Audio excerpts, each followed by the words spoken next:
All right, it's time to color our playground now. So after you have outlined it, I went ahead and I outlined the rest of it. You want to have an eraser and just go over anywhere where you still see some pencil lines. And the reason you want to erase your pencil lines is to just clean up your whole drawing. Now that you have outlined everything, you don't need the pencil lines anymore. And they were just there to help guide you where to outline. So try to check every little spot. You want your drawing to look nice and clean. And when I'm erasing, I hold my hand like this, and then I erase kind of right in this area so that my paper doesn't crunch up. I don't want to crease anything, so I want to hold my paper as I erase. So make sure you're holding it down and erasing as you go so you don't crinkle or crease the paper. All right, let's see.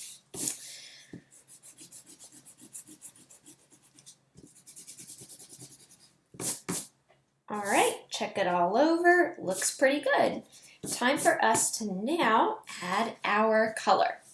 All right, so here's how I added my color on this one. I kind of colored the ground or the grass kind of light, like sand, light sandy grass.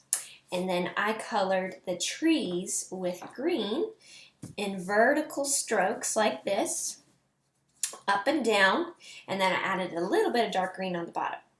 Now, I've colored everything kind of basically one solid color, like each individual part, but who's to say that you can't make things rainbow or make things even more interesting by adding a pattern? So I'm going to go ahead and just start coloring my jungle gym. And because this reminds me of a rainbow, I really want to make these rainbow colors. So that's red, orange, kind of like you're entering a rainbow. Pretty cool. Yellow. Remember, that's Roy G. Biv, red, orange, yellow. As I'm coloring, I want to go back and forth so that it's nice and solid. All right, a little bit closer up. Let's add some green.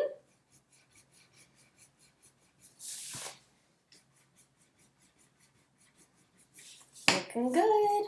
Blue.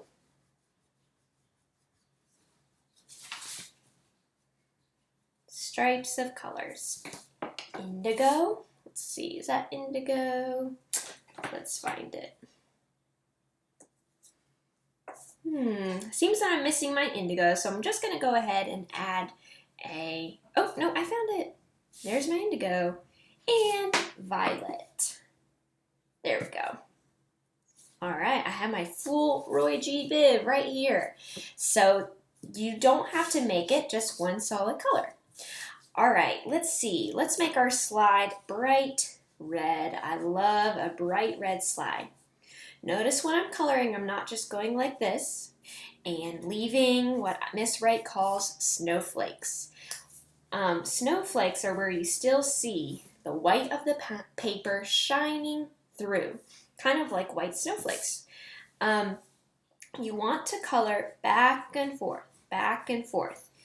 And by coloring back and forth, you get rid of the snowflakes and your coloring looks more solid. I'm being careful, trying not to color outside my lines, but remember, you guys, if you color a little bit outside your lines or you make a mistake, is it the end of the world? No, it is not. Remember, art is about having fun. All right, coloring my swings. All right, I'm going to stop on the playground equipment for a second to show you how you can color the back. With the sky, let's use plain blue, and the sky is kind of horizontal, just at the very tip of my paper, or the very top. So I'm going to use horizontal strokes, not vertical strokes up and down, horizontal, left to right. And I'm not pressing too hard because I don't really want to see a bunch of lines in the sky. I just want to kind of softly color. And when I get to the bumpy edges, I can go a little bit shorter, use shorter strokes so I'm not going inside my lines, inside my trees. Short strokes, and back to long strokes. And there's the entire sky. The rest of this is trees. So because there's some playground equipment overlapping or in front of the trees, I got to be careful that I'm not coloring on top of it. So I'm going to use vertical strokes instead of horizontal for my trees because trees grow upwards, right? They have tree trunks and they grow upwards. So my strokes, I want to go up and down, just like vertical. Notice I'm not scribbling just like that and leaving a lot of white space. I'm taking my time between these two lines to go up and down.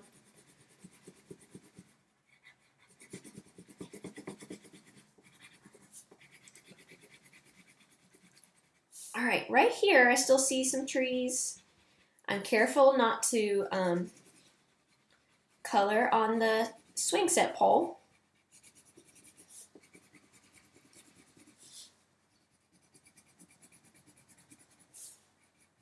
If you miss any areas, just go over it a second time, just like this, up and down.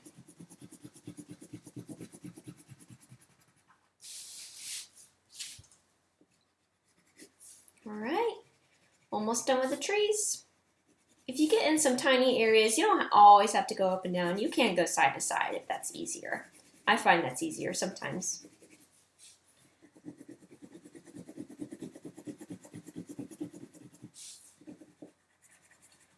All right, almost done. Go in between my rope swing or my rope bridge. All right, there we are. So I could leave the trees just as they are right here, but I want to add a little more detail. And I'm going to use a darker green, almost like a line at the bottom of my trees, except I'm going to just blend it up. So from darker to lighter. And that just gives it a little bit more detail. Blending it up. Blending up.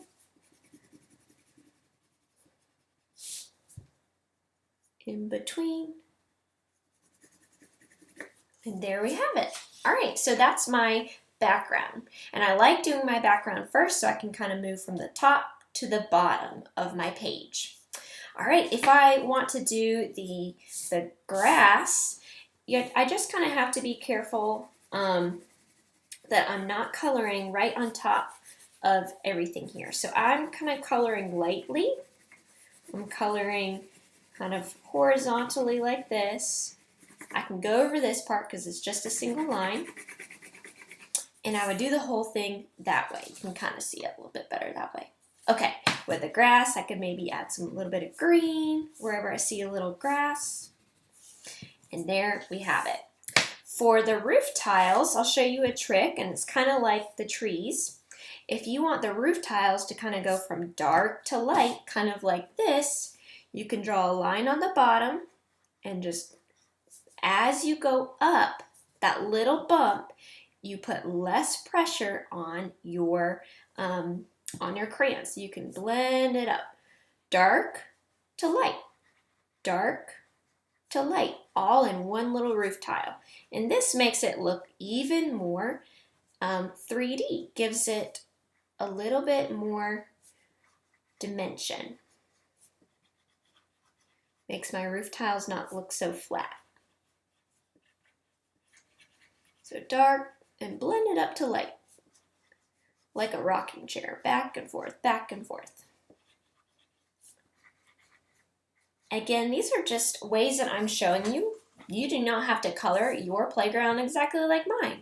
And yours might be a totally different background. So I'm just kind of showing you how I drew mine.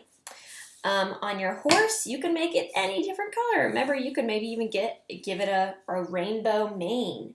If you're drawing your sandbox, you might want to use orange and yellow. And if you have your seesaw or your the jungle gym, you might want to make it look like it's made out of wood and use brown like that. Maybe if you want, you could even draw like a little person sitting inside of your jungle gym. All right, you guys, so that's as far as I'm going to show you as far as the coloring. So it's now your turn to put it all together. So you are going to create one playground drawing like this one. You're going to outline it in Sharpie or a black colored pencil. Then you're going to take an eraser, just clean up your drawing so you don't see any more pencil lines, and then you get to color it away. Remember, when you're coloring, try not to use snowflakes like this, where you see a bunch of white paper shining through. You don't want to color like that. You want to color back and forth solid so that it looks high quality, just like this. Back and forth, and that looks a lot better than a snowflake coloring. All right, you guys, after you have created your drawing, you've colored it all on your white paper, it's outlined, and you love it, I want you to flip it over on the back and write your name in November, or NOV, that's short for November, 2020. So you always remember what time you made it. After you create this, you can have a parent or an adult use an iPhone and take a picture of your artwork, and you can email it to Miss Wright. You can email it to me. All right, you guys, I can't wait to see what sort of playgrounds you can imagine up. And remember, you can create any sort of playground equipment that you want and design it however you want. All right, guys, good luck.